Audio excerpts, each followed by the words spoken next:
I just learned that someone on our staff has been introducing your kids to drugs and pornography. What would your first question be? How many times have you heard this? We're not supposed to name anybody that's a false teacher, right? That would be unkind. Except Paul does it all the time, right in the Bible. In fact, look here, this is in 1st and 2nd Timothy, some passages where Paul is warning the people reading his letter that these people are false teachers. By rejecting this faith and a good conscience, some have made a shipwreck of their faith. Among them are Hymenaeus and Alexander. 1 Timothy 1, he mentions him. Then in 2 Timothy 1, he says, you are aware that all who are in Asia turned away from me. Among them are Phygelius and Hermogenes. So now he's named what? 4 people already. He's not done. Their talk will spread like gangrene. Among them are Hymenaeus. He must be really bad. He's getting a second mention. And Philetus. All right, 2 Timothy 2.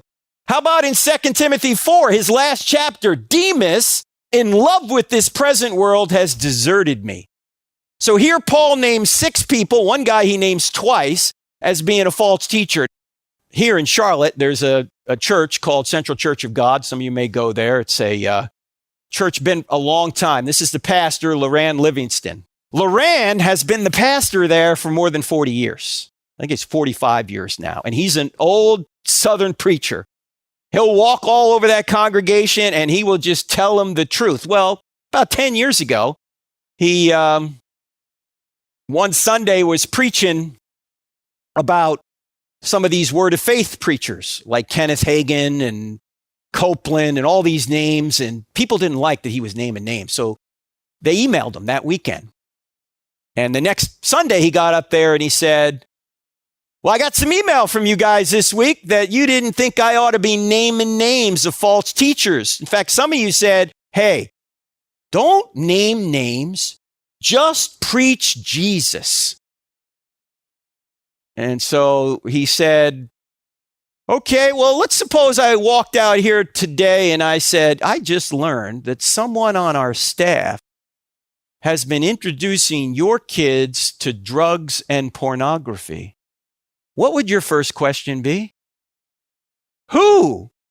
But suppose I said, oh, I can't name names, but I'll tell you what I'm going to do. I'm going to preach Jesus today. What would you say? You'd be furious with me, right? Because it's important to call out people who are teaching or introducing evil ideas in order to warn you. That's what a shepherd does. What does a shepherd do to the flock? Keeps the wolves away, right? He's not just going to preach about shepherding. He's actually going to do it. He's actually going to say, here comes a wolf. Let's protect you from that. Let me ask you a question, though.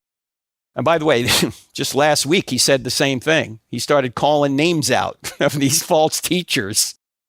And I'm sure at this point, people don't send him email anymore to say, don't do that anymore, because he's just going to keep doing it because he should. I mean, Paul did it, right?